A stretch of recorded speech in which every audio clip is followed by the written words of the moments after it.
আজকে আমরা class 10 definite question বানছে 257 পেজে চলে এসেছি। আর এখানে দেখো তোমাদের স্টোরি রাইটিং এর যে 1 নম্বর স্টোরিটা আছে, write a story using the given hints, give a title to the story. এখানে সেই গল্পটা দেখো পয়েন্টস পড়লে তোমরা বুঝতে পারবে যে একটা কাক গাছের উপর বসে আছে, তার মুখে একটা মাংসের টুকরো আছে, আর একটা শেয়াল সেই গাছের নিচ দিয়ে যাচ্ছিল, সে ওই মাংসটা খেতে চাইছিল। আর তখন ওই কাকটাকে সে গান গাইতে বলে, তখন ওই কাকটা গান গাইতে শুরু করলে তার ঠোঁটটাকে খুলতে হয়, তার জন্য মাংসটা নিচে পড়ে যায়। আর তখন শেয়ালটা সেই মাংসটা তুলে নিয়ে সেখান থেকে চম্পট দেয়। তাই এই গল্পটা আমরা বাংলাতে অনেকবার শুনেছি, আজকে ইংলিশে একবার লিখে নেব। এটা কিন্তু তোমাদের মাধ্যমিকের জন্য অনেক ইম্পর্টেন্ট একটা স্টোরি। যেহেতু আগেরবার মাধ্যমিকে কোনো স্টোরি আসেনি, তো এবার আমার মনে হয় যে তোমাদের স্টোরি দিতে পারে। ঠিক আছে, তো চলো এইটা যেহেতু মাধ্যমিকের জন্য ইম্পর্টেন্ট, আমরা দেখে নিই যে এটা কিভাবে লিখতে হবে। বেশি সময় নষ্ট না করে আমরা ভিডিও শুরু করি। তবে তার আগে যারা চ্যানেল নতুন, চ্যানেলটিকে সাবস্ক্রাইব করে পাশে থাকা বেল আইকন প্রেস করে দিও, আর অল বাটনটা অন করে দিও, যাতে আমি ভিডিও আপলোড করার সাথে সাথে তোমাদের কাছে নোটিফিকেশন চলে যায়। তো এখানে আমি নাম দিয়ে নিয়েছি the foolish crow and the clever fox. আর এবার আমরা গল্পটা দেখবো কি লিখতে হবে। আমরা লিখে নিয়েছি, once a fox was very hungry. একদা এক সময় একটা শেয়াল খুবই ক্ষুধার্ত ছিল। He was wandering in a forest. সে একটা জঙ্গলে ঘুরে বেড়াচ্ছিল, ইন সার্চ অফ ফুড, খাবারের খোঁজে। সাডেনলি, হঠাৎ, he saw a crow sitting at the top of a tree. সে হঠাৎ দেখতে পেল যে একটা কাক গাছের একদম ওপরে মগডালে বসে রয়েছে। It was holding a piece of meat in its beak. সে তার ঠোঁটে এক টুকরো মাংস ধরেছিল। The big piece of meat attracted the fox. এই বড় পিসটা, মাংসের পিসটা শেয়ালকে আকর্ষিত করলো। He wanted to eat the piece of meat at any cost. সে ওই মাংসের টুকরোটা যে কোনো মূল্যে খেতে চাইছিল। But he didn't understand how he could get that meat. কিন্তু সে বুঝতে পারছিল না যে কিভাবে সে মাংসটা পাবে। Then an idea occur to him. তারপর তার মাথায় একটা বুদ্ধি আসলো। The hungry fox sat down under the tree.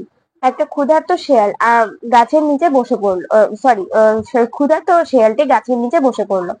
After a few seconds, the fox began to talk himself loudly. কিছু সেকেন্ড পর শেয়ালটা জোরে জোরে নিজের সাথেই বলতে শুরু করলো।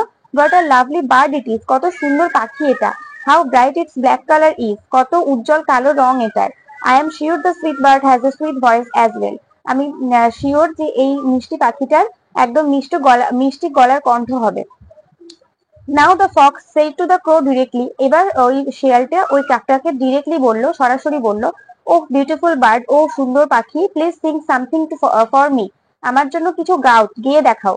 I want to hear your sweet and soft voice. আমি তোমার মিষ্টি এবং নরম কণ্ঠস্বর শুনতে চাইছি।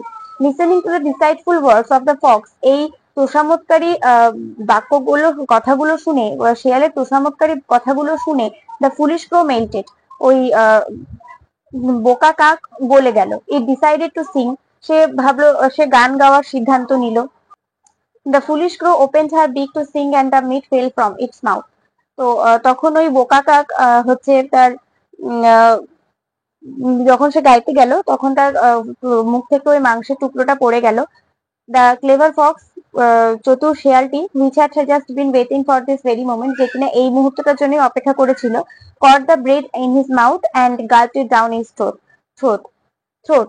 সে হট করে মাংসটা হট করে ধরে নিতে পারলো, মানে সুন্দরভাবে ক্যাচ করে নিতে পারলো এবং গলাধঃকরণ করে নিল তখনই, মানে গিলে নিল। The crow sat there dumbfounded looking at the fox. ওই কাকটা খুবই বোকা হয়ে, খুবই হতভম্ব হয়ে ওই শেয়ালটার দিকে সেখানে তাকিয়ে বসে রইল। তাহলে মরাল হচ্ছে ডু নট ট্রাস্ট ফ্ল্যাটারার্স। কখনোই তোষামোদকারীকে বিশ্বাস করো না, এটা হচ্ছে মরাল। তো আমাদের রিয়েল লাইফেও আমরা অনেক সময় অনেক ফ্ল্যাটারার্সদেরকে বিশ্বাস করে ফেলি, অনেক তোষামোদকারীদেরকে বিশ্বাস করে ফেলি, যাদেরকে হয়তো আমাদের বিশ্বাস করা উচিত নয়, কিন্তু তাদেরকে বিশ্বাস করে সারা জীবনই আমাদের মনে হয় যে তাদেরকে বিশ্বাস করা উচিত ছিল না।